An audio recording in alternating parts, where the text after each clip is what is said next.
नमस्कार, स्वदेश न्यूज के खास प्रोग्राम जनता मांगे जवाब में आपका स्वागत है। आपके साथ मैं हूं एसपी त्रिपाठी। छत्तीसगढ़ में धान और सरकारी योजनाओं को लेकर सियासी घमासान चलता ही रहता है। इसके साथ ही केंद्र और राज्य सरकार के बीच अन्य कई मुद्दों को लेकर भी सियासत खूब परवान चढ़ती रही है। हालांकि इस बार राजनीतिक जोर आजमाइश की बजाय इन सब से जुदा है। दरअसल इस बार सूबे का सियासी पारा पुराने जख्मों को लेकर चढ़ा हुआ है और आमने सामने हैं वर्तमान मुख्यमंत्री और पूर्व मुख्यमंत्री। जी हां, अब तक तमाम मुद्दों को लेकर एक दूसरे पर वार पलटवार करने वाले भूपेश बघेल और रमन सिंह अब पुराने मजमून को लेकर आक्रामक हैं। जहां सीएम भूपेश बघेल ने राजनांदगांव के दौरे पर भावुक होते हुए डॉक्टर रमन सिंह पर कई गंभीर आरोप चढ़े, तो वहीं पूर्व सीएम ने पलटवार करते हुए कहा है कि सीएम भूपेश बघेल जनता को भ्रमित कर रहे हैं।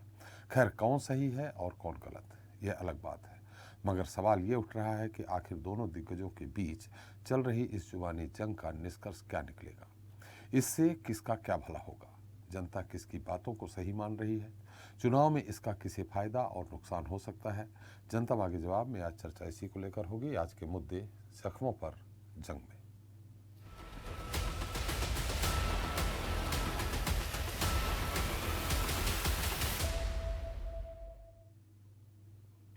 तो छत्तीसगढ़ के चुनावी दंगल में अब महज एक साल बचा है। ऐसे में बीजेपी और कांग्रेस पूरी तरह से एक्शन मोड में है और जनता का विश्वास जीतने के लिए कहीं कोई कोर कसर नहीं छोड़ी जा रही। इतना ही नहीं, एक दूसरे को पीछे छोड़ने की होड़ में पुरानी बातों को भी जनता के सामने रखा जा रहा है, जिसके चलते सियासी घमासान और जोर पकड़ रहा है। इस बार सीएम भूपेश बघेल और डॉक्टर रमन सिंह बीती बातों को लेकर आमने सामने हैं। साथ ही अश्लील सीडी कांड की चर्चा भी जोर पकड़ रही है।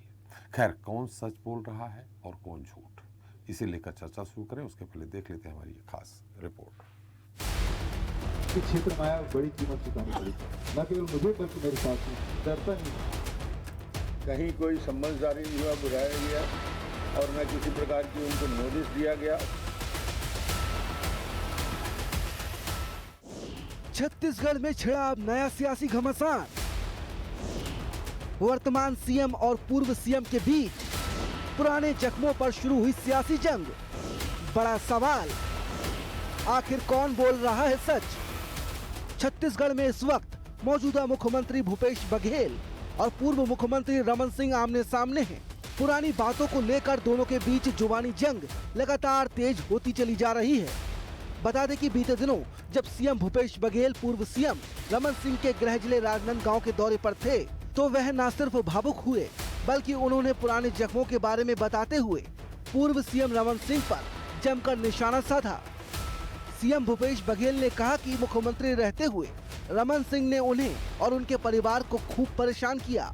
रमन सिंह के चलते उनकी मां तक को थाने में बैठना पड़ा।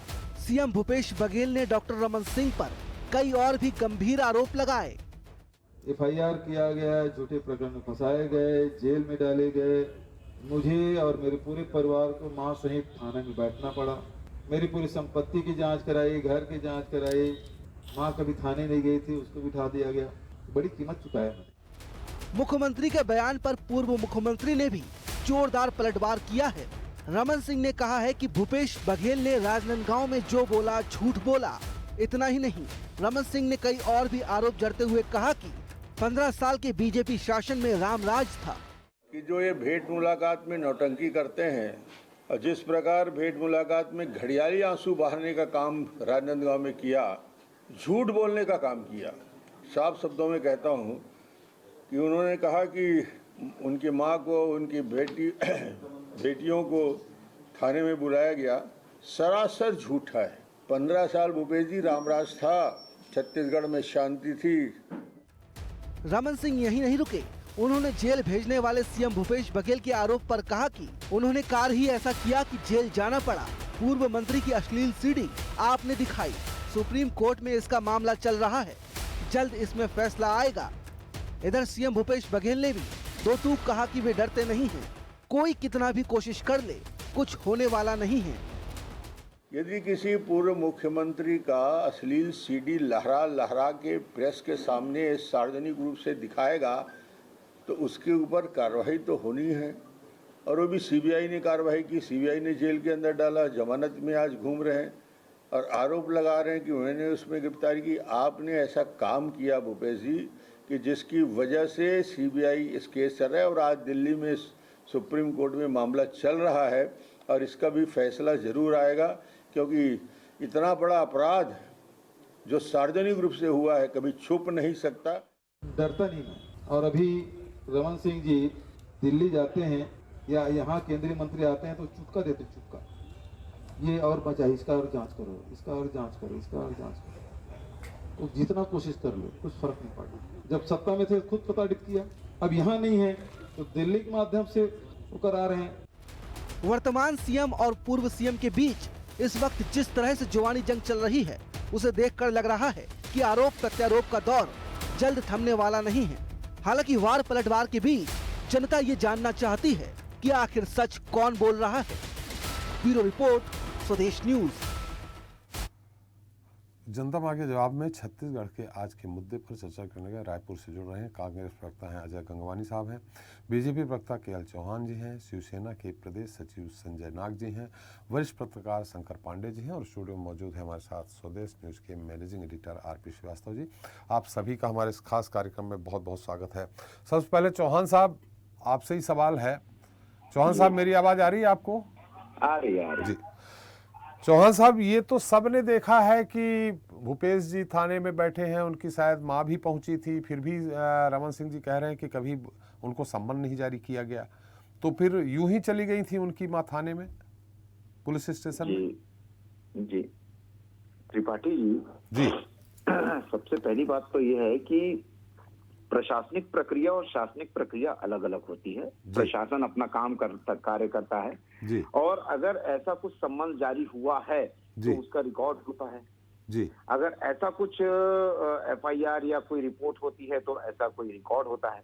ये तो ऐसा होता है कि व्यवहारिक तौर पे अगर किसी का बेटे को अगर पूछताछ के लिए पुलिस या प्रशासनिक अधिकारी ले गए हैं तो परिवार पीछे से चले जाता है ना, ऐसा होता है, बिल्कुल होता है। और उसको ऐसा बता देना कि हमारे को प्रताड़ित कर दिया गया है, ऐसे में तो दिल्ली में भी ईडी में जब पूछताछ हो रही थी तो बहुत सारे स्टेट से लोग गए थे, बहुत सारे लोग गए थे, उसमें महिलाएं भी थी, उसमें पुरुष भी थे।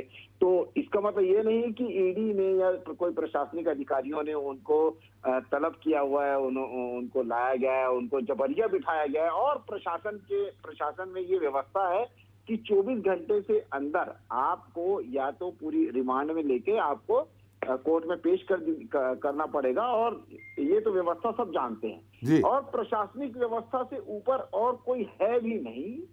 सबसे मेन बात ये है कि अगर उनको पूछताछ के लिए लेके आया है तो उन्होंने इस टाइप का कृत्य किया होगा। ये तो उस समय प्रदेश अध्यक्ष थे।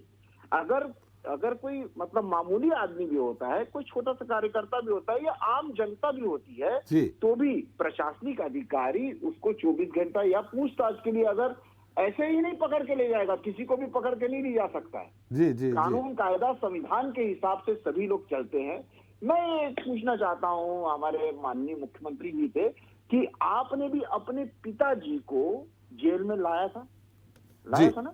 जी, लाया था। तो क्या वो प्रक्रिया गलत थी कि सही थी? और अगर सही थी तो प्रशासन अपने हिसाब से काम कर रहा है, शासन को इसमें दखल देने की कोई बात नहीं है। आपने वो अपने पिताजी भी आपके जेल में बैठे हुए थे, वो अगर प्रक्रिया सही है तो आप भी जेल में बैठे हुए थे। उसके पीछे माताजी या घर वाले और गए होंगे, वहां पर बैठे होंगे, उनको जबरिया बिठाया नहीं गया था। हाँ, ये गलत बात है। चौहान साहब बिल्कुल सही आपने कहा। यहाँ सवाल तभी तो ये उठ रहा है, भूपेश जी उसके पहले मंत्री रहे हैं, प्रदेश अध्यक्ष कांग्रेस के रहे हैं, राजनीति की मामला है। आप तो ऐसा बोल रहे हैं कि अगर उनके कोई बेटे ले जाते हैं तो परिवार के लोग पीछे आ जाते हैं। अरे कोई चोरी डकैती का थोड़ी मामला था कि उनके परिवार की माँ पहुंच गई, बेटी पहुंच गई, सब। वही तो मैं भी बोलना चाहता हूँ कि कोई चोरी डकैती का मामला या ऐसा भी कोई भी मामला तो उनकी माँ प्रदेश अध्यक्ष रहते हुए उनकी माँ अपने बेटे के लिए वहां पहुंच गई। निश्चित तौर पे कैसे भी मैसेज गया होगा, तभी तो वो आई वो लोग। त्रिपाठी जी, मैं सिर्फ आपसे ये पूछना चाहता हूं कि क्या माता श्री को घर से लेके गया है कि वो स्वेच्छा से आई है? जी स्वेच्छा से आई हैं पुलिस स्टेशन, वो पता करने आई हैं कि मेरे बेटे को क्यों ले जाया गया है, और घर वाले जैसे आम घर वाले चले जाते हैं वहां पर चले जाते।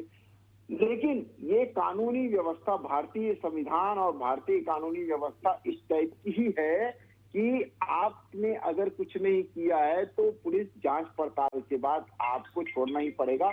ये हमारी कानूनी व्यवस्था है और इस पे हमारे को गर्व है। और अगर आपने ऐसा कोई कार्य नहीं किया, तभी तो बोलना चाहता हूं कि आप पूर्व मुख्यमंत्री रह चुके हैं और अभी प्रदेश के उस समय तत्कालीन प्रदेश के आप अध्यक्ष थे, उसके बावजूद भी अगर आपको प्रशासन लेके जा रहा है तो आपने कुछ ना कुछ तो ऐसा किया होगा जिससे प्रशासन मजबूर हो गया होगा, जिसका सुप्रीम कोर्ट में अभी भी केस लंबित है जी। और आज की डेट में अगर आप ये समझते हैं कि शासन प्रशासन की प्रक्रियाओं में दखलंदाजी करता है और ये कहीं ना कहीं दबाव में रहता है प्रशासन, तो हमारे पूर्व मुख्यमंत्री जी डॉक्टर रमन सिंह जी का ये कहना है कि अभी आप किस चीज से डर रहे हैं। अगर मान लीजिए ऐसे सैकड़ों हजारों उदाहरण हैं हमारे देश में कि अगर एक बार कोई प्रशासनिक कार्रवाई गलत हो जाती है तो उसको कोर्ट में चैलेंज किया जाता है कि नहीं किया जाता है? चले किया जाता है। अगर आप गलत नहीं, अगर आप सही हैं, गलत नहीं थे, तो आपने अभी तक उस कार्रवाई को कि मान लीजिए कि मैं ये बोलता हूँ, माता जी की तो बहुत दूर की बात है जी जी, आपको अगर खुद भी अगर गलत प्रशासनिक तौर पे बुलाया गया है तो आपने अभी तक उसकी कानूनी कार्रवाई कोर्ट में क्यों नहीं की? माता जी की तो बहुत बड़ी बात है। माता जी को क्या बोलते हैं, वो स्वेच्छा से आई थी, वो उनको लाया तो नहीं गया था या बुलाया तो नहीं गया। चले चौहान साहब, आपका जवाब आ गया है। गंगवानी जी, चौहान साहब की सारी बातें सुन ली होंगी आपने। माता जी को बुलाया नहीं गया था, माता जी स्वेच्छा से चली गई थी। पांडे जी, मैं तो इनके हिम्मत को दाद देना चाहूंगा कि आपके लोकप्रिय चैनल पे सफेद झूठ बोलने का प्रयास करते हैं। और ये दरिद्र ना केवल चौहान जी का भी नहीं है, पूर्व मुख्यमंत्री रमन सिंह जी का भी है।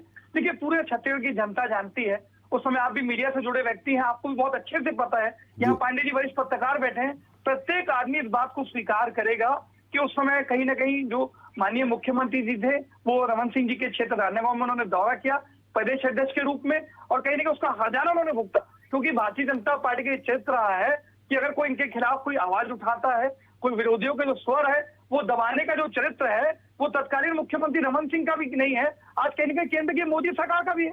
आज देखिए, लोकतंत्र की खूबसूरती है कि अगर आप सत्ता पक्ष से सहमत नहीं है, आप सत्ता पक्ष को आईना दिखाते हैं, उनकी गलतियों को पॉइंट आउट करते हैं ताकि एक जनता के लिए बेहतर निर्णय लिया जा सके। तो ऐसे जो विरोध है उसका स्वागत करने के बजाय आज जिस प्रकार से लोकतंत्र का गला घोटने का प्रयास किया जा रहा है, विरोधियों का स्वर दबाने का प्रयास किया जा रहा है, ये न केवल छत्तीसगढ़ की जनता, पूरे देश की जनता देख रही थी पार्टी जी। और देखिए, आज स्पष्ट है कि जिस मामले में बुलाया गया था, जो सीडी कांड की बात कर रहे हैं, तो कहीं ना कहीं स्पष्ट कर दो आपके लोकप्रिय चैनल पे राजेश मूणत की जो सेक्स सीडी कांड था वो कहीं ना कहीं भारतीय जनता पार्टी की जो आंतरिक गुटबाजी थी, ये उसका नतीजा था। आज इस साजिश के पीछे जो सबसे मेन व्यक्ति थे, जो प्रमुख आरोपी है कैलाश कुमार का, वो भारतीय जनता पार्टी में सम्मिलित है। ये पूरे छत्तीसगढ़ की जनता जानती है। और एक व्यक्ति ने तो आत्महत्या तक कर ली, और ऐसे व्यक्ति का नाम लेना मैं उचित नहीं मानता आपके चैनल पे, वो भी भारतीय जनता पार्टी से जुड़ा था। जब उसके शिकंजे के तार कसने लगे, उस व्यक्ति को महसूस हुआ कि मैं पकड़ा जाऊंगा, तो अंत में उन्होंने हाथाकार के आत्महत्या कर ली। तो कहीं ना कहीं जब पूरी साजिश के पीछे भारतीय जनता पार्टी के नेताओं का था, जो इनकी आंतरिक गुटबाजी थी, जो राजेश मूणत के प्रति अंतरकलह या द्वेष की भावना थी, उनके द्वारा कार्रवाई की गई। जबरदस्ती माननीय मुख्यमंत्री को घसीटने का प्रयास किया गया, जो आपत्तिजनक है। और दूसरी बात, अब सुप्रीम कोर्ट में प्रक्रिया जारी है, दूध का दूध और पानी का पानी हो जाएगा। और कुछ बात करूं त्रिपाठी जी, गंगवानी साहब थोड़ा इसका उत्तर दे दीजिए। जैसा चौहान साहब ने कहा है, हमने हालांकि उनसे सवाल किया है, वो प्रदेश अध्यक्ष रहे, पूर्व मंत्री भी रहे हैं, ऐसी स्थिति में उनकी मां अपने बेटे को छुड़ाने पर बोल, जैसा उन्होंने कहा परिवार के लोग पहुंच जाते हैं, किसी के बेटे को लेके जाते हैं। मैं इसका उत्तर जानना चाहूंगा। उन्होंने कहा है रमन सिंह जी ने कि कोई उनको सम्मन जारी हुआ हो, कोई कानूनी रिकॉर्ड हो तो बताएं। ऐसी स्थिति में आपसे जानना चाहूंगा कि माँ, उनकी माता जी को बुलाया गया था, उनकी पुत्रियों को बुलाया गया था या वो अपने आप पहुंच गए थे जैसे चौहान साहब कह रहे हैं? त्रिपाठी जी, आपके लोकप्रिय चैनल पे पूरी जिम्मेदारी से इस बात को कह रहा हूं कि कहीं ना कहीं जो मुख्यमंत्री आज रमन सिंह जी के क्षेत्र में गए तो उनकी पैतृक संपत्ति, उसकी भूमि की जांच के नाम पे पूरे परिवार को समन भेजा गया था और उनको समन के आधार पे न्यायिक प्रक्रिया का पालन करते हुए वहां पे थाने में जाके बयान तक दर्ज करना पड़ा।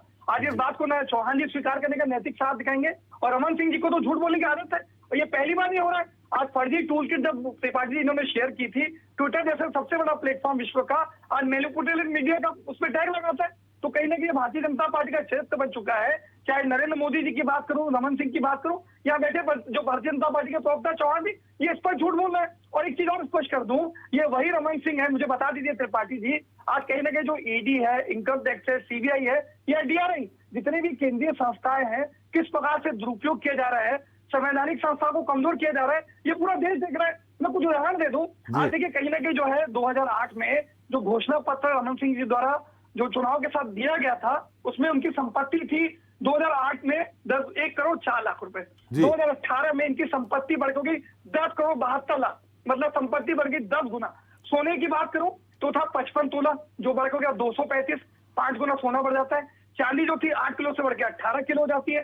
बैंक में जो कैश था 5,43,000, वो हो जाता है 1 करोड़ 40 लाख, 28 गुना। मुझे आप भारतीय जनता पार्टी के प्रवक्ता बता दे, ऐसी कौन सी जनधन योजना चला रहे थे, किस प्रकार से सत्ता का दुरुपयोग किया गया कि 10 सालों में 10 गुना संपत्ति बढ़ जाती है, जो है सोना 5 गुना बढ़ जाता है, चांदी 2.5 गुना बढ़ जाती है, कैशेज 28 गुना बढ़ जाता है।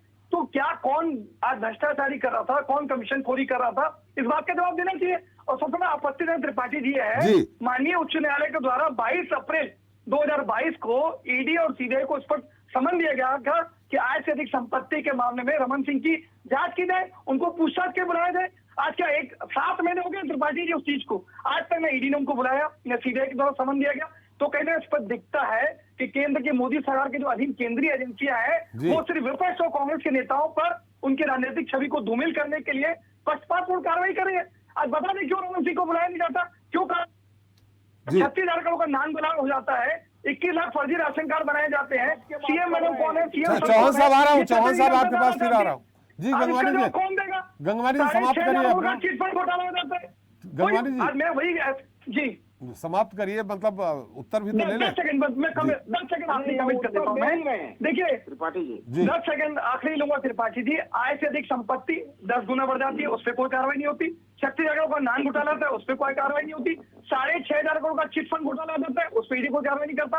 आज पनामा पेपर में अभिषेक सिंह विंध्यवासिनी वाद कवर्धा, किसका पता है? ये छत्तीसगढ़ देश की जनता जानना चाहती है, क्यों ईडी उस पर कार्रवाई नहीं करती? आज इंडिया प्रदर्शनी बैंक घोटाला होता है, नार्को सीडी में रमन सिंह और अन्य मंत्रियों को करोड़ों रुपए रिश्वत देने की बात की जाती है, कोई कार्रवाई नहीं की जाती। तो कहीं ना कहीं जो दोहरा चरित्र है, जो सौतेला व्यवहार है, वो तत्कालीन रमन सरकार के साथ केंद्र की मोदी सरकार का भी है, जो बहुत आपत्तिजनक है और लोकतंत्र का गला घोटने का दुष्प्रयास है त्रिपाठी जी। जी जी जी, चौहान साहब आ रहा हूँ, एक मिनट मैं नाग साहब से भी बात कर लूँ। नाग साहब, वास्तविकता क्या है? जो वर्षों पुराना, माने 4 साल पुराना मामला फिर से खुल करके सामने आ रहा है। रमन सिंह जी बोल रहे हैं कि सफेद झूठ बोल रहे हैं। उनका कहना है कि मेरा परिवार सहित मुझको प्रताड़ित किया गया। अभी गंगवानी जी ने कहा है कि जमीन की और उनकी जो प्रॉपर्टी है उसके जांच के नाम पे सबको सम्मन दे के बुलाया गया और सब रिकॉर्ड है। चौहान साहब बोल रहे हैं ऐसा कोई रिकॉर्ड नहीं है। आपको क्या लगता है? आप शिवसेना से जुड़े हैं, आप अलग पार्टी से हैं, क्या है स्थिति और आपकी पार्टी का स्टैंड क्या है? हाँ, हम तो दोनों राष्ट्रीय पार्टी को लगातार देखते ही हैं। जब भी जो सत्ता में आते हैं और सत्ता में आने के बाद तो सत्ता का और ताकत का जी इतना दुरुपयोग होता है और हुआ भी है जी। क्योंकि हमने देखा है, हमारी पार्टी को भी अगर किसी ने छत्तीसगढ़ में झूठे हत्या के केस में 34 लोगों को जेल में डाला गया जब छत्तीसगढ़ राज्य बना जी, और सब लोग दोष मुक्त हुए जी। और आज कांग्रेस के शासन में, और कांग्रेस के शासन में जो जगनमोहन रेड्डी जी हैं, जो आज अलग पार्टी बना के मुख्यमंत्री बने हुए, उनके पर भी आय से अधिक संपत्ति के पर कार्रवाई हुई और उन्होंने उनको जेल में डाला गया। और जेल में रहते हुए कडप्पा से, जेल में रहते हुए कडप्पा से 1.5 लाख 1 लाख वोटों से जीते और आ जाए, और वहाँ कांग्रेस की वहां पर कोई पूछ परख नहीं है, वहां पर कोई स्थिति नहीं है।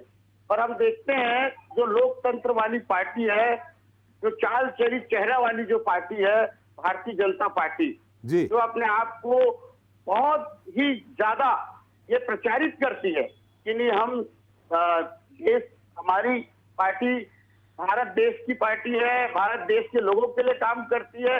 पर ये जब से सत्ता में आई है लगातार 8 साल से हम देख रहे हैं जितने भी पक्षी है नाग साहब, हम उस मुद्दे पे जानना चाहते हैं। नाग साहब, उपयोग कर रही है। नाग हमने साहब, देखा अभी संजय राउत जी को अरे मेरी बात सुन लीजिए आप। अधिक संपत्ति के मामले में अरे मेरी बात सुन लीजिए नाग साहब, पहले नाग साहब मेरी बात सुन कोर्ट ने लीजिए। फटकार लगाई अरे कि अरे भाई, मैं वो हिस्ट्री नहीं जानना चाह रहा हूँ। 101 दिन। अरे नाग साहब, संजय आपको राउत जी मेरी को आवाज जेल आ में रही रखा क्या? मेरी आवाज आ रही? जी हम वो हिस्ट्री नहीं जानना चाह रहे साहब राष्ट्रीय मुद्दे पे कि भारतीय जनता पार्टी का चाल चरित्र क्या है, कांग्रेस का क्या है। हम तो छत्तीसगढ़ के बारे में आपसे जानना चाह रहे हैं कि वास्तविकता क्या है। भूपेश जी ने कहा कि मुझको बहुत प्रताड़ित किया गया रमन सिंह जी के कार्यकाल में। वो कह रहे हैं वो सफेद झूठ बोल रहे हैं। सीडी कांड से लेके बहुत सारी चीजें हैं। आपने क्या देखा, आपकी पार्टी ने क्या देखा, ये वास्तविक है क्या? नहीं, ये तो वास्तविक है। इसको हमने मीडिया के माध्यम से भी जाना है और हमने सुना भी है। ये वास्तविकता है, बीजेपी के शासन में ऐसा ये घटना हुआ है और ये छत्तीसगढ़ की जनता मेरे ख्याल से लगभग इस बात से अवगत है, क्योंकि आपसे मीडिया के तमाम यहाँ के मीडिया के वरिष्ठगण भी बैठे हुए हैं, वो भी इस बातों से परिचित है। और हमें यहाँ तक भी जानकारी है कि एक हमारे मीडिया के जो आदरणीय महोदय वर्मा जी को भी रातों रात वहां से नोएडा से उठा के लाया गया था। ये भी हमारे पास ऐसी जानकारी हमारे पास है। पर मैं ये आपको ये बताना चाहता हूँ त्रिपाठी जी कि हमारी पार्टी को भी छत्तीसगढ़ में ऐसा ही कांग्रेस के शासन में बर्बाद किया गया, मतलब पूरी तरीके से खत्म किया गया। उसके बाद भारतीय जनता पार्टी की 15 साल के शासन में छत्तीसगढ़ में फिर से वैसे किया गया। हमारे पार्टी के लीडरों के ऊपर, नेताओं के ऊपर झूठे हत्या के मामले, झूठे केस लगाकर, मतलब मैं आपको ये बताना चाहता हूँ त्रिपाठी जी कि जो जो सत्ते में आते हैं, सत्ता में आने के बाद ये दोनों पार्टी जो अपने आप को बहुत छत्तीसगढ़ की जनता की हितैषी बताती है, आदिवासियों की हितैषी बताती है, पर वो अपने विरोधियों को जी कैसे उनको ठिकाना लगाना है वो अपने सत्ता और ताकत का दुरुपयोग करते हुए लगाती है। और मैं इस बात से बिल्कुल सहमत हूँ कि भूपेश बघेल जी जब प्रदेश अध्यक्ष थे तो वो उनके साथ में जो घटना हुई, हमें तो यहाँ तक भी सुनने मिला था कि रात को 4 बजे भी उनके घर में जाकर जमीन को नापने का प्रयास किया गया, ऐसा हमें सुनने को मिला। और ये लगातार मतलब एक ये शासन में शासन का दुरुपयोग करके किसी के घर परिवार तक जाना, ये कहाँ तक सही है, ये मुझे मतलब मुझे लोकतंत्र में ये सब सही नहीं है। और कभी भी सत्ता आती है और जाती है, पर कभी जो भी एक नियम है, एक जो हमारी राजनीति है, राजनीति हमारी मतभेद नहीं है ना। और ये होना चाहिए कि कभी भी घर और परिवार में नहीं होना चाहिए। नाग साहब, मैं फिर से मतलब आप इस बात से सहमत हैं, आप इस बात को जानते हैं कि उनके पूरे परिवार को परेशान किया गया, उनके पूरे परिवार को पुलिस स्टेशन बुलाया गया, ये आप कह रहे हैं? नहीं, हमें ये मीडिया के माध्यम से जानकारी मिली थी और हमने सुना भी है, आम जनता से भी सुना है हमने। और ये बात जो हुई है हमने जैसे सुना है, और मीडिया अगर कोई चीज को लाती है सामने पे तो उसमें कहीं ना कहीं सच्चाई होती है। और इस बात से हमने सुना, हमें उस बात का दुख भी हुआ। और जहां हमको लगता है कि पार्टी कोई भी रहे, अगर गलत हो रहा है तो उसका समर्थन करना चाहिए। पर मैंने आपको वही एक बात बताया कि जोगी जी के शासन काल में हमारे 34 लोगों को जी वो मालूम है। मतलब आपका कहना है कि अगर कांग्रेस और बीजेपी शिवसेना के लिए नागनाथ सापनाथ जैसे है, वो भी परेशान करते हैं, वो भी परेशान करते हैं, आपका यही कहना है? एक सिक्का के 2 पहलू है ये। जब ये लोग सत्ता में आएंगे अपने ताकत का दुरुपयोग करेंगे। चले नाग साहब, बहुत हो गया। मैं फिर से आऊंगा, अभी और भी अतिथि है हमारे साथ, वरिष्ठ पत्रकार हैं, पांडे जी हैं। पांडे जी, ये जो अचानक 4 साल पुराना मामला निकल करके सामने आया, ये आखिर क्यों आया? चुनाव नजदीक आ रहे हैं इसलिए आया, कोई और कारण है? नहीं, चुनाव नजदीक आ रहे हैं ये तो खैर एक कारण नहीं है कि चल ही रहा है, पर मैं एक चीज बड़ी क्लियर कर दूं कि ये 2 मामले को एक साथ मिक्सअप किया जा रहा है। जी, एक वो सीडी मामला है, उस मामले में सीडी का अलग मामला, उस मामले में भूपेश जी जेल भी गए थे जी। और ये जो उन्होंने कहा अपनी माँ वाला मामला जो है, तो उनके पाटन एरिया में कुछ जमीन का विवाद था, कुछ किसानों ने शिकायत की थी, उसकी जांच भी हुई। उस मामले में किसानों की शिकायत थी कि उनके परिवारजनों ने जमीन लिया है जी। तो भूपेश बघेल प्रदेश कांग्रेस अध्यक्ष के हैसियत से अपने परिवार सहित वहां बयान देने गए थे जी। जब पूरे परिवार पे आरोप लगा था, तो परिवार के बयान जो आप वहां पर बयान देने गए हुए थे जी। तो वो सीडी का मामला अलग है और ये मामला अलग है। और जहाँ तक सवाल उठता है कि उस समय उनकी चूंकि गांव में जो जमीन होती है वो पूरे परिवार की होती है, माँ के नाम से होती है, पत्नी के नाम से भी होती है, बच्चों के नाम से होती है, पिता के नाम से होती है, तो वो मेरे को लगता है इसलिए वो बयान देने वहां पर गए थे। अब उनको पर्सनली उनको नोटिस मिला था, अब उनकी माँ को मिला था नहीं मिला था ये तो खैर बात का बात है। तो उसमें उन्होंने ये कहा था कि मैं जब मुझ पे आरोप लगा है तो मैं पूरे परिवार सहित जाके अपना बयान एसीबी में दर्ज कराऊंगा, और इसलिए वो बयान देने वहां गए थे।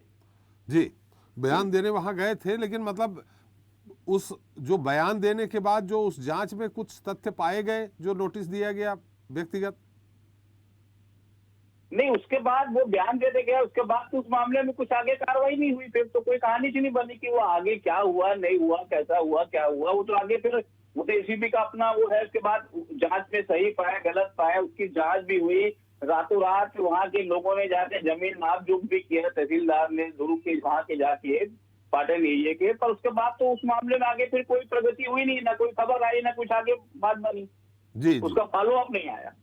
श्रीवास्तव जी, मैंने कहीं न कहीं लग रहा है सीधे सीधे कि चूंकि भूपेश बघेल जी प्रदेश अध्यक्ष थे, रमन सिंह जी के खिलाफ खूब विस्फोमन कर रहे थे, यही नतीजा रहा कि पूरे परिवार को, हालांकि जमीन का मामला लिया गया, हो सकता है जैसा कह रहे हैं कि कुछ किसानों ने शिकायत की थी, उन किसानों को की शिकायत के आधार पर सबको बयान के लिए बुलाया गया था।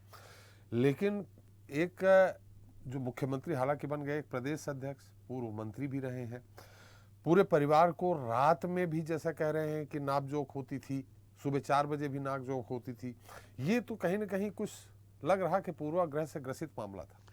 देखिए त्रिपाठी, एक तो विपक्षी दल कांग्रेस के अध्यक्ष प्रदेश अध्यक्ष थे जी। दूसरी सबसे बड़ी बात थी कि जो शिकायत जो जिन लोगों ने किया है, जिन किसानों ने किया, चाहे जिन लोगों ने भी किया है, तो उसको उस पर कार्रवाई करवाने का काम तो शासन प्रशासन का ही रहता है जी। और जब वो थाने में गए तो निश्चित रूप से उनको कोई न कोई सूचना मिली होगी। अपने आप तो कोई थाने में आज तक नहीं गया जी। जैसे मान ली शिकायत हुई होगी तो थाने में बुलाया गया होगा, और चूंकि वो पूरे परिवार से रिलेटेड था, उसमें उनकी माँ भी आती थी जी। तो ये बजाय इसके कि एक एक करके बुलाए, हमें लगता है कि उस नोटिस के बाद भूपेश बघेल अपने सब परिवार ही चले गए थाने और उसका वो किया।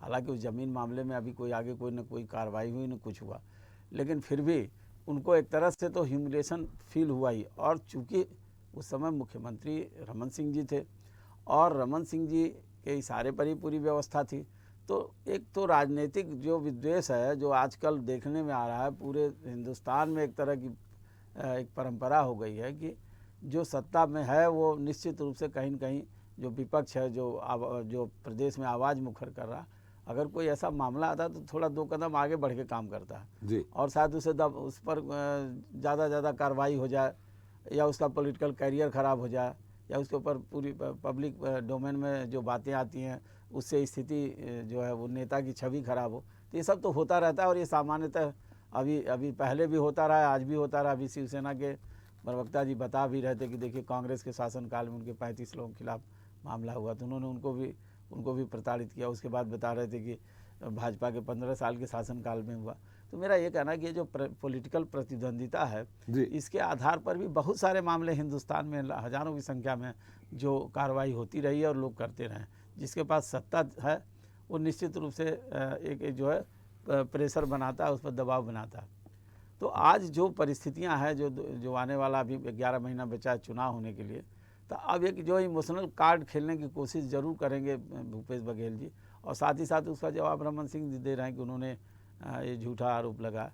तो एक चुनावी व्यवस्था है जिसमें तमाम मुद्दों को अलग करके हमें लगता है त्रिपाठी जी अब थोड़ा इमोशनल कार्ड पर भी प्रदेश के दोनों नेता खेलने की कोशिश करेंगे। सिटी कांड में तो उनको जेल जाना ही पड़ा था, लेकिन उसमें भी अभी सुप्रीम कोर्ट में कार्रवाई चल रही है, जांच चल रही है। हाँ, वो फिर जांच सुनवाई चल रही है। जी। मेरा ये कहना है कि ये जैसे जैसे चुनाव नज़दीक आएगा ये पुरानी बातें सामने आएंगी और एक दूसरे पर आरोप प्रत्यारोप होंगे, और शायद जनता कितना समझ पाती है इन लोगों को ये अलग बात है। लेकिन एक जो है हर आदमी अपने को, जैसे भेंट मुलाकात कार्यक्रम में जहाँ जहाँ भी जा रहे हैं उनका एक बड़ा अच्छा कैंपेन है भेंट मुलाकात का, और वहाँ इन सब बातों को रखते हैं तो कहीं न कहीं थोड़ा बहुत लोगों को भी दिमाग में बातें आएंगी कि भाई इनके साथ ऐसा हुआ इनके शासनकाल में। अब उसका कितना जवाब सफाई दे पाते हैं रमन सिंह, ये देखना होगा। बहरहाल ये कुल में ले दे के ये है कि एक तरह से चुनावी माहौल में अपने आप को बताने की या अपने आप को स्थापित करने की व्यवस्था है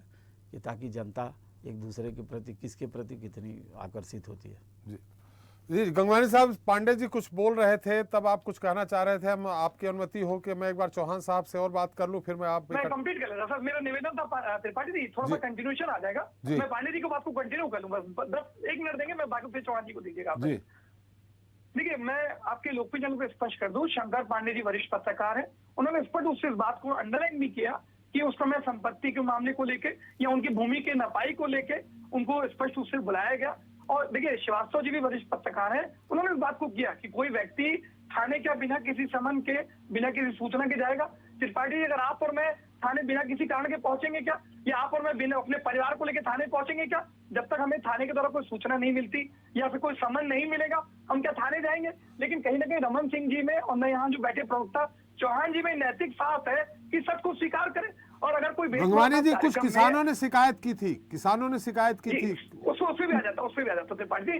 अगर कोई फर्जी शिकायत होती है, मैं स्पष्ट कह रहा हूँ त्रिपाठी जी, आपके आज पांडे जी बोले, ये पांडे जी बैठे हैं यहाँ पे, बता दें मुझे कि आज कोई शिकायत हुई थी, अगर आपने समन दिया, आपने पूछताछ की, ये देखिए दानों आंखें देख लीजिए इनकी, क्योंकि झूठ पकड़ा रहा है। चौहान साहब थोड़ा सा शांति जी, थोड़ा सा मेरा निवेदन है, शालीनता बनाए रखें। देखिए, स्पष्ट बात है, अगर कोई सचमुच कोई सही शिकायत थी, किसानों की कोई शिकायत मिलती, अगर सही में कुछ जमीन की नाप पे फर्क था, कुछ और मामला होता, तो क्या कोई कार्रवाई नहीं की जाती? मुझे बता दीजिए।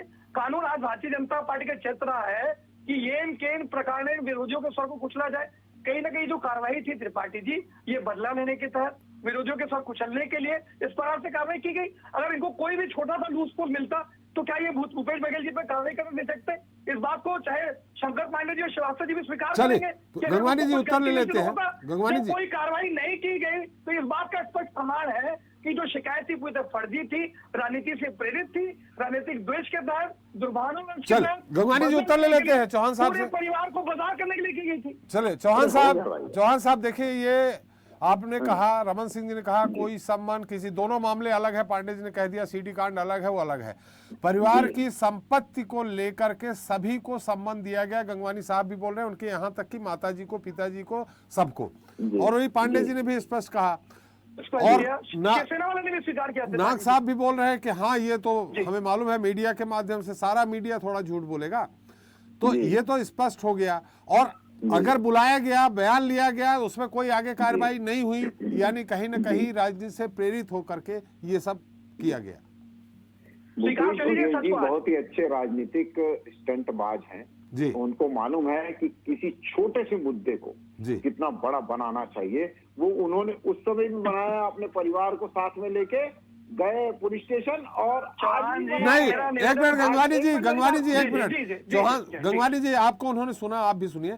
लेकिन वो आप जो कह रहे हैं, रमन सिंह जी ने जो कहा कि उनके माताजी को किसी भी तरह का सम्मान गया हो, वो स्पष्ट कह रहे हैं कि सम्मान गया है माताजी को, पिताजी को, सबको सम्मान गया है। तो ये दोनों, जैसे पांडे साहब ने बोला कि ये दोनों मामले अलग अलग है, तो उस मामले में जो सीडी मामला था उसमें घर वालों को तो सम्मान नहीं गया था, और अगर इसमें गया हो नहीं गया हो, अभी तक तो आ गया रहता सामने सम्मान। और दूसरी बात ये है त्रिपाठी जी कि एक सूचना के लिए पुलिस स्टेशन जाना या कहीं सरकारी दफ्तर में जाना, ये अलग बात है। और गिरफ्तार करके किसी को प्रताड़नावश पुलिस स्टेशन में बिठाए रखना, ये अलग बात है। आधी रात को जमीन की गंगवानी साहब एक मिनट, गंगवानी साहब जी, हम इस चीज के पक्षधार हैं कि सभी चीजें संवैधानिक रूप से चलनी चाहिए, जो कि संवैधानिक रूप से चल रही थी। हमारा सबसे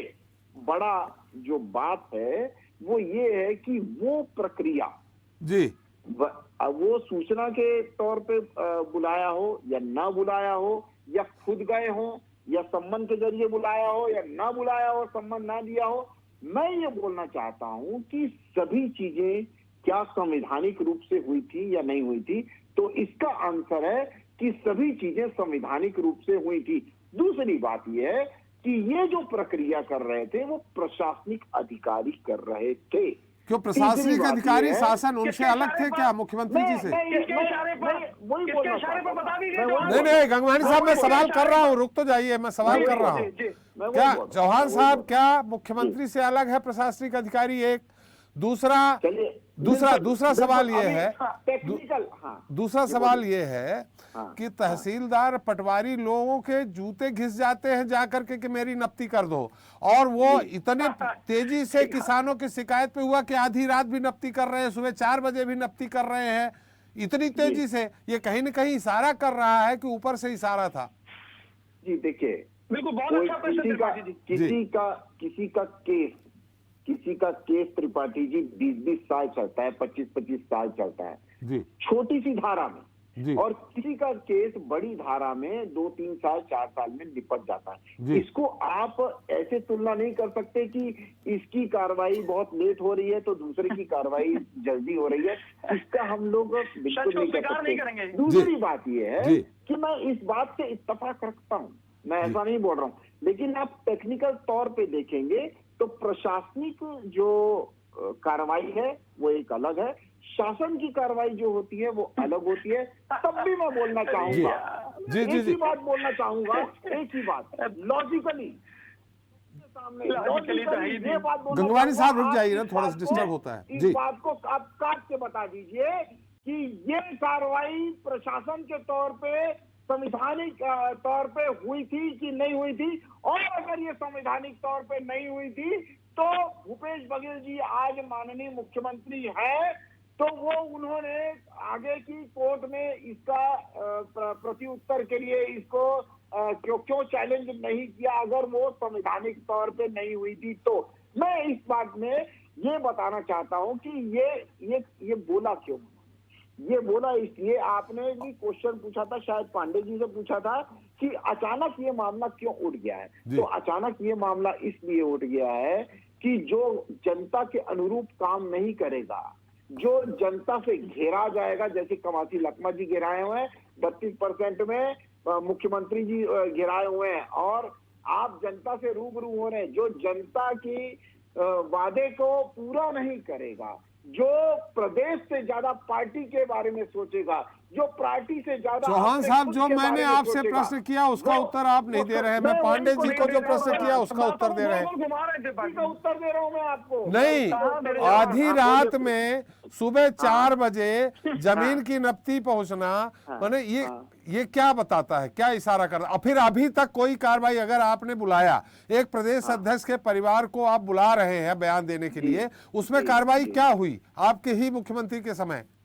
मैं वही बोल रहा हूँ ना, जो भी कार्रवाई हुई होगी जी, कार्रवाई जो हुई होगी वो संवैधानिक तौर पे हुई होगी, संवैधानिक संविधान के हिसाब से हुई होगी। गंगवानी जी 1 मिनट, गंगवानी जी 1 मिनट, गंगवानी जी 1 मिनट। जी जी चौहान साहब, बीच में मैंने बोला नहीं, आप मेरे बीच में बोल रहे हो। अरे यार चौहान जी, आप बातों के जवाब नहीं, बातों को बोल रहे हो, आपसे प्रश्न पूछ रहे हैं, आप उसका जवाब नहीं रहे हैं। आप बताइए ना क्या कर रहे हैं, आप क्या कर रहे हैं, बता दीजिए। गंगवानी साहब 1 मिनट, गंगवानी साहब 1 मिनट। तरीका है क्या जी, जवाब ही नहीं। अरे गंगवानी जी नहीं जवाब दे रहे, जनता सुन रही ना, आप अपनी बात रखिएगा। जी चौहान साहब, जी चौहान साहब, त्रिपाठी जी, हाँ त्रिपाठी जी, 100 बात की एक बात जी, कि जो भी कार्रवाई हुई वो संवैधानिक तौर पे हुई। क्या ऐसा संविधान में लिखा है कि रात को कार्रवाई नहीं हो सकती? चलिए, अगर साक्ष्य सुनिए मेरी बात, अगर साक्ष्य मिटाने का अगर खतरा होता है तो 4 बजे क्या 2 बजे भी कार्रवाई होगी, 3 बजे भी कार्रवाई होगी। क्या मर्डर केस था? क्या मर्डर केस था? साक्ष्य मिटा रहे थे? मैं मर्डर की बात ही नहीं कर रहा हूँ, मैं ये बात बोल रहा हूँ कि जो भी कार्रवाई हुई, गैर कानूनी नहीं हुई। चौहान संविधान साहब, के हिसाब अगर से जमीन उन्होंने दबा रखी थी तो उसमें कौन सा साक्ष्य मिटा देते? वो जमीन कहीं खोद के ले जाते क्या? वही तो बोल रहा हूँ मैं, वही तो बोल रहा हूँ जी। आपको कि अगर उन्होंने 4 बजे कार्रवाई की होगी जी। तो कुछ सोच समझ के ही की होगी, नहीं तो सुबेरे तक रुक सकते थे। अगर 4 बजे कार्रवाई करना असंवैधानिक है जी। तो मैं आपकी बात मान सकता हूँ कि वो उन्होंने गैर कानूनी काम किया है, उन्होंने असंवैधानिक काम किया है। ऐसा तो कोई संविधान में चौहान लिखा नहीं साहब, है कि आधी रात कार्रवाई करना क्रिमिनल केसों में होता है, सिविल के केस में नहीं होता। ये त्रिपाठी सिविल जी, केस मैं है। वही तो बोल रहा हूँ कि कहाँ पर लिखा है कि सिविल उसमें या क्रिमिनल में आप इतने बजे से इतने बजे तक कार्रवाई कर सकते हैं, ऐसा कहाँ लिखा हुआ है? जी। हम तो सिर्फ जांच करने गए हैं ना, जांच तो किसी भी समय हो सकती है। ईडी की जांच कभी भी होती है, आपके इनकम टैक्स की जांच कभी भी होती है। ये सब कोई भी जांच क्रिमिनल कभी भी होती केसेस है। में है। ईडी मैं अलग वही चीज बोल है, रहा हूँ सीबीआई आपको। अलग चीज है। बिल्कुल बिल्कुल अरे बिल्कुल सही कह रहे हैं त्रिपाठी जी। हमारे संविधान में कानून के हिसाब से ये बोला नहीं गया है कि कार्रवाई का समय क्या है। जी। सिविल 10 बजे से 6 बजे तक ही होगा, उसके बाद नहीं होगा, ऐसा कहीं लिखा है? ऐसा कहीं नहीं चले, लिखा है। बिल्कुल जो भी हुआ है संविधान के हिसाब से हुआ है, और अगर नहीं हुआ है, मुख्यमंत्री जी चैलेंज क्यों नहीं करते? उस समय भी उन्होंने चैलेंज क्यों नहीं किया? और आज मुख्यमंत्री 4 साल से मुख्यमंत्री हैं, और आज भी उन्होंने चैलेंज क्यों नहीं किया? मैं ये पूछना चाहता हूँ मुख्यमंत्री। चलिए आपने पूछ लिया, हम उत्तर ले लेते हैं। गंगवानी साहब थोड़ा संक्षेप में उत्तर दे दीजिए, फिर मैं नाग साहब के पास फिर जाऊंगा, पांडे जी के पास फिर जाऊंगा। गंगवानी साहब। त्रिपाठी जी, आपने बहुत स्पष्ट प्रश्न पूछा कि भाई आधी रात को एक आम आदमी के ऊपर कोई क्रिमिनल तो नहीं है, कोई आपराधिक प्रवृत्ति का आदमी तो नहीं है। आप रात सवेरे 4 बजे जाके किसी की जमीन नापते हैं। शिवसेना के जो प्रवक्ता बैठे उन्होंने स्पष्ट रूप से कहा, यहाँ वरिष्ठ पत्रकार शंकर पांडे जी कह रहे हैं, लेकिन उनमें सच स्वीकार करने का नैतिक साहस नहीं है। ये इस बात को स्वीकार नहीं करेंगे कि राजनीतिक द्वेष के तहत उनके और उनके परिवार को परेशान करने के लिए, ह्यूमिलिएट करने के लिए अपने प्रेशर पॉलिटिक्स के रूप में आज कार्रवाई की जाती है।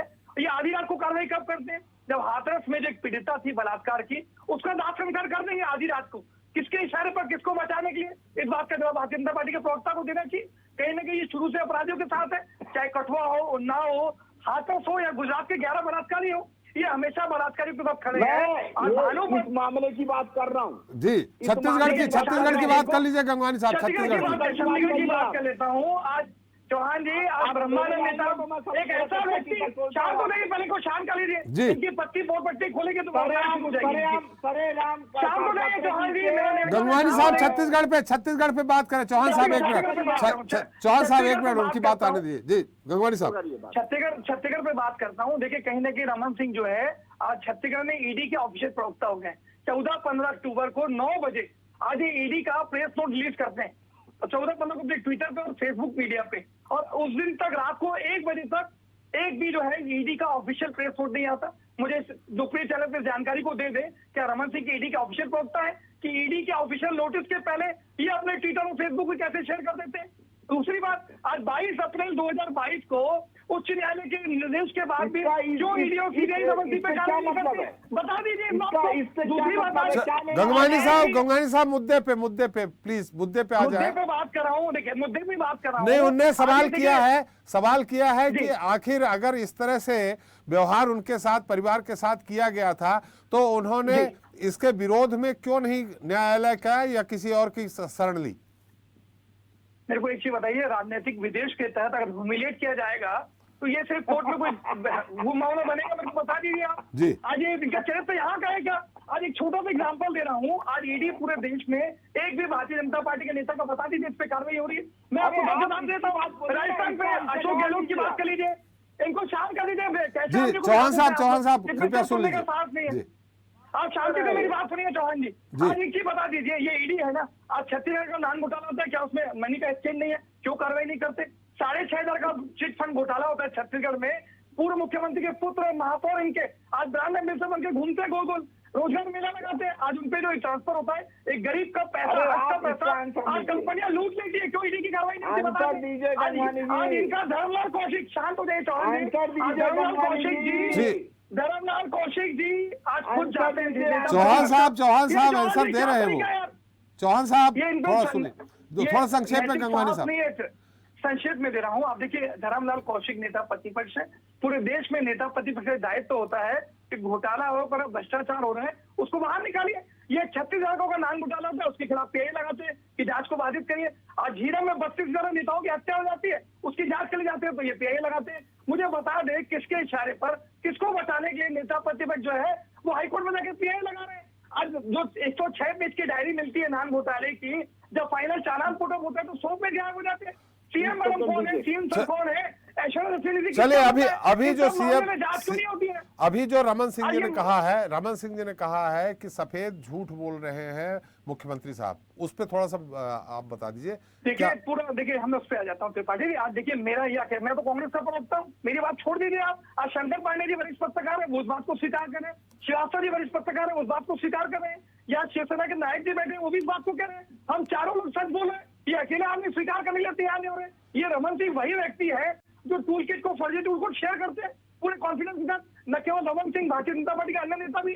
और आखिरी में जब फर्जी टूल किट साबित होती है, इनके ट्विटर अकाउंट को बैन कर दिया जाता है, तब देश की जनता छत्तीसगढ़ क्षमता बढ़ती है। आज आपने कई प्रकार से इनसे प्रश्न पूछने का प्रयास किया, आखिर तक चौहान जी इस बात को स्वीकार नहीं करते। क्या एक आम आदमी को 4 बजे जमीन की नपाई होगी? ये स्पष्ट प्रमाण है कि किसी को प्रताड़ित करने के लिए, राजनीतिक द्वेष के तहत विरोधियों के सर को कुचलने के लिए, क्योंकि प्रदेश अध्यक्ष जैसी महती भूमिका निभा रहे थे, पूरे देश में एक जन आंदोलन खड़ा किया हुआ था, उसको कुचलने के लिए रमन सिंह प्रयास करते थे। जी गंगवानी साहब, इनका चरित्र। गंगवानी साहब आपकी बात आ गई। नाग साहब, अब आपसे जानना चाह रहे हैं कि आपको कांग्रेस सरकार में ज्यादा प्रताड़ित किया गया कि बीजेपी सरकार में?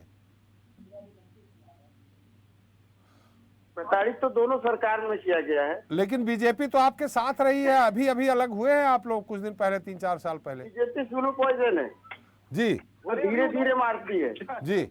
और कांग्रेस के अंदर में हमारे पार्टी के कार्यकर्ताओं को तोड़ना, लगातार हमारे पार्टी के नेताओं को अपने पार्टी में शामिल करना, उनके ऊपर आरोप लगा, उनको इनके कार्यकाल में तो हमारे जो अध्यक्ष जी हैं उनके होटल में इनके बड़े नेता के एक बेटे का छोटा सा ऐसे कुछ वहां पर उन्होंने लड़ाई झगड़ा किया, छोटे से खरोच आया तो हमारे पार्टी के नेता को डबल 307 का केस, हाफ मर्डर का केस लगवा दिए, 3 महीने जेल में डलवा दिए। और इन्होंने तो नाम भी ले लीजिए ना, उसमें क्या है? किया छत्तीसगढ़ में तो कांग्रेस तो ठीक है हमारी विरोधी है, और ये तो भाई बन के, दोस्त बन के बीच में छुरा घोपे हैं जी। और छत्तीसगढ़ के अंदर में हमें लगता है भारतीय जनता पार्टी 15 साल के कार्यकाल में जो शिवसेना के साथ में भले महाराष्ट्र के अंदर में भाई भाई थे, पर महाराष्ट्र में भी खत्म करने का पूरा प्रयास किया गया। जब बाला साहब नहीं रहे तो ये हमें पता है कई हजार करोड़ रुपए वहां देकर शिवसेना को खत्म करने का प्रयास किया गया था। वहां की जनता को, वहां के नेताओं को अभी भी वही स्थिति हुई। अरे शिवसेना में आपसी में तालमेल नहीं रहा इसलिए अलग हो गए, इसमें बीजेपी का क्या दोष है? शिवसेना में तालमेल नहीं रहा, 40 विधायक एक साथ अलग हो जाए तो आपको खुद लगना चाहिए कि कुछ दाल में काला होगा तो 40 विधायक एक साथ अलग हुए। त्रिपाठी जी, दाल में कुछ काला नहीं था, डर और भय हर किसी को होता है जी। देखिए राउत साहब, संजय राउत साहब डरे नहीं, डटे रहे जी। तो जेल में डाले, मिला क्या इनको मुंह की खानी पड़ी जी। इतनी अपमानजनक। वहां पर कोर्ट ने इनको फटकार लगाया कि जब इनके पास कोई सबूत ही नहीं था तो इनको डाला क्यों गया जी। तो डटने वाले, शिवसेना तो डटने वाले लोग हैं, डरने वाले तो लोग नहीं है। छत्तीसगढ़ के अंदर में हमारे एक विधायक पार्षद नहीं है, फिर भी हम लोग तो डट के विरोध करते हैं। क्या हम लगातार, हमने कोरोना काल में भी जब यहाँ पर संयंत्र लगा गया नगर नार में, तो हमने छत्तीसगढ़ के आदिवासियों के लिए, यहाँ के लोगों के रोजगार के लिए हमने आंदोलन किया। ठीक है, हम लोग बड़े लोग नहीं है, ज्यादा मीडिया में नहीं आ पाते हैं या विज्ञापनों में पत्रकार। देखिए मैंने आपसे कोई विज्ञापन नहीं लिया है, आपको बुलाया है मैंने। आप ऐसा मत कहिए, मैंने कोई विज्ञापन नहीं लिया, न कोई डिमांड की है, आपको बुलाया है मैंने। जी जी, मैं तो आपका शुक्रगुजार हूँ, आपके लोकप्रिय चैनल का भी मैं बहुत बहुत धन्यवाद करता हूँ। पर हम भी काम करते हैं, कंटिन्यू काम करते हैं छत्तीसगढ़ राज्य बनाने के लिए। जितना हमने पैदल चला, बीजेपी और कांग्रेस के एक नेता ने उतना नहीं चला होगा। चलिए, एक नेता ने बता, चलिए, मतलब आपका कहना है छत्तीसगढ़ राज्य बनाने के लिए आपका भोपाल से लेकर दिल्ली में लाखों की संख्या में हमारे कार्यकर्ता आंदोलन प्रदर्शन किए, तब जाके छत्तीसगढ़ राज्य बना है। और छत्तीसगढ़ राज्य बनने के साथ जो हमारी पार्टी के साथ जो हुआ वो भी ये छत्तीसगढ़ की जनता जानती है।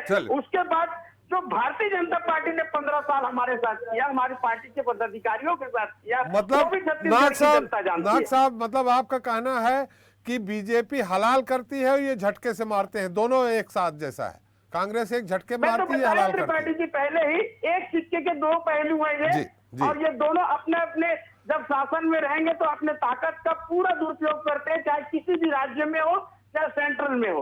मैंने इसलिए आपको पहले उदाहरण भी दिया था कि ये कांग्रेस के शासन में भी लगातार ये कार्रवाई होती है, ईडी वाली कार्रवाई, और ये तो अब ये बात हो गई है ईडी बदनाम हुई चाहे कांग्रेस और बीजेपी के लिए। चले तो ईडी दफ्तर खोलना बस बाकी है, तो वो तो क्या। चले नाग साहब, आ गई बात। आप नाग साहब, आपकी बात आ गई। पांडे जी, नाग जी तो वही कह रहे हैं, हमें तो अपने में लूटा है, गैरों में कहा दम था। त्रिपाठी जी, इनको तो भारतीय जनता पार्टी ने लूट लिया। जी जी जी जी बिल्कुल। पांडे जी, ये मुद्दा क्या लगता है कि अभी और खींचेगा जाएगा, इसका असर कितना पड़ेगा आम जनता के बीच में?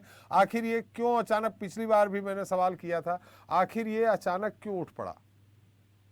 नहीं, मुझे लगता है कि रमन सिंह राजनांदगांव के विधायक थे और सीएम थे जी, और इस बार जब दौरे में गए तो भूपेश बघेल वहां के मतलब सीएम थे और नांदगांव गए और उनकी माँ भी अब रही नहीं। तो मुझे लगता है कहीं स्मृति में उनकी कोई बात आई होगी, माँ के साथ वो बयान देने गए थे, और वो हो सकता है वो उनकी स्मृति को वो छलक गया और दुख उनका झलक गया, उन्होंने बोल दिया हो, ऐसा भी हो सकता है, कोई वो बड़ी बात नहीं है जी। तो ये मुद्दा तो असली में मुद्दा नहीं है, वो तो उनकी अपनी भावना है। उनको लगा होगा कि स्मृति उनकी आ गई होगी कि ये रमन सिंह सीएम थे और इनके कार्यकाल में ऐसा हुआ, तो हो सकता है ये भी उनका दर्द छलक गया हो अपनी माँ की याद में। और जहां तक सवाल ये बार बार ये उठ रहा है कि गलत था तो कानून, अरे भाई ईडी में अगर वो एसीबी में जांच हुई, पेंडिंग है, खत्म हो गई, नहीं हुई, क्या है, ईडी तो एसीबी तो जांच करता है, कोई दिक्कत नहीं है। हर मामलों में पुलिस कोर्ट में चल दो और न्यायालय में चल दो, तो ये सब बातें, ये सब तर्के की बातें। दूसरा ये भी चुनाव, अभी तो चुनाव आने वाला, चूंकि उपचुनाव में ये हालत है, तो आने वाले चुनाव में हम लोग कल्पना नहीं कर सकते कि कितने आरोप, कितने तीर निकलेंगे, कहाँ से निकलेंगे, कहाँ जाएंगे और कैसे कैसे होंगे। जी नहीं, जैसा कि कहा गया कि जब कुछ नहीं मिला, अब हमारे चौहान साहब कह रहे थे कि जांच कभी भी हो सकती है, रात में भी हो सकती है, दिन में हो सकती है। मैंने सवाल किया कि भाई ये क्रिमिनल मामला थोड़ी था कि साक्ष्य मिटा दिए जाएंगे, जमीन की नपती का मामला था, वो तो कहीं जा नहीं सकती है, वो नपी जाएगी।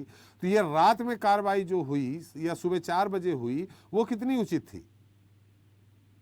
वो शायद चौहान साहब को शायद अंदाजा भी नहीं है इस बात का कि जो मेरी जानकारी में है कि कुछ किसान लोग जाके अजीत जोगी से भी शिकायत किए थे जी, और अजीत जोगी ने ही वो शिकायत पत्र रमन सिंह को भेजा था, ये अंदर की बात है जी। तो ये जो खबर है, और कभी भी जांच कर लें, 4 बजे कर लो, 3 बजे कर लें, हमारी जानकारी में इतने साल, मेरे 42 साल की पत्रकारिता में सवेरे 4 बजे किसी की जमीन की जांच मेरी जानकारी में तो नहीं। अब इनकी जानकारी में होगा तो होगा, भाई कानून कायदे होते हैं, सभी कानून कायदे होते हैं, अलग अलग इनके समय क्या कानून था और अब क्या कानून है, तो ये बता पाएंगे। जी जी, श्रीवास्तव जी, चौहान साहब रुक गए। श्रीवास्तव जी, फाइनल करने के लिए समय दीजिएगा, निवेदन है मेरा। नहीं, अब समय समाप्त हो रहा है। देखिए, आप निश्चित तौर पे, पांडे जी ने कह दिया कि 42 साल में जांच नहीं हुई, उनने नहीं देखा। 35 साल में हमने भी कोई सिविल केस में रात में जांच हुई हो, ये मैंने भी नहीं देखा। मैं आपसे बोल रहा हूँ। जी जी, श्रीवास्तव जी। त्रिपाठी जी, देखिए, जहाँ तक माँ का सवाल है, निश्चित रूप से अगर माँ उनकी थाने में गई और अब नहीं है जी, तो भेंट मुलाकात कार्यक्रम में दर्द छलकना स्वाभाविक है जी। अभी आपने देखा होगा गुजरात चुनाव के पहले जो है प्रधानमंत्री जी की माँ को लेकर कुछ बात कही गई, तो उसमें भी देखिए, जब बात माँ तक पहुंच जाती है तो दर्द छलकना स्वाभाविक है जी। अब रही बात पुराने जख्मों की, तो पुराना जख्म जो है, उस समय चूंकि वो विपक्ष में थे भूपेश बघेल, निश्चित रूप से इस चुनावी साल में इन बातों को जरूर एक बार कहीं न कहीं उनके मन में आएगा और कुरीता होगा जो उठाएंगे, और बार बार जो है रमन सिंह जी को उस मामले में जवाब देना या पलटवार करना पड़ेगा। तो ये तो चुनावी मुद्दे भी बन जाते हैं, लेकिन उससे ज़्यादा भावनात्मक मुद्दा है माँ का, और उस मुद्दे पर अगर बोल दिया होगा या कहा होगा तो उस पर बहुत ज़्यादा आगे बढ़ के अगर विपक्ष आता है तो निश्चित रूप से है कि मामले को तूल देने की कोशिश हो रही है। जी, चलिए, हमारा समय भी समाप्त हो गया। चौहान साहब अब चले गए, गंगवानी साहब अब नहीं रहे हमारे साथ अभी फिलहाल, तो अब आपका उत्तर देने का कोई मतलब नहीं है। बहुत बहुत धन्यवाद, समय भी समाप्त हो गया है आपका। नाग साहब, आपको भी बहुत बहुत धन्यवाद। पांडे जी आपको भी, श्रीवास्तव जी आपको भी बहुत धन्यवाद, और गंगवानी साहब हमारे साथ इस समय नहीं रहे, उनके लिए भी बहुत बहुत धन्यवाद। तो छत्तीसगढ़ में अगले साल होने वाले चुनाव से पहले पुरानी बातों और विवादों को फिर ताज़ा किया जा रहा है।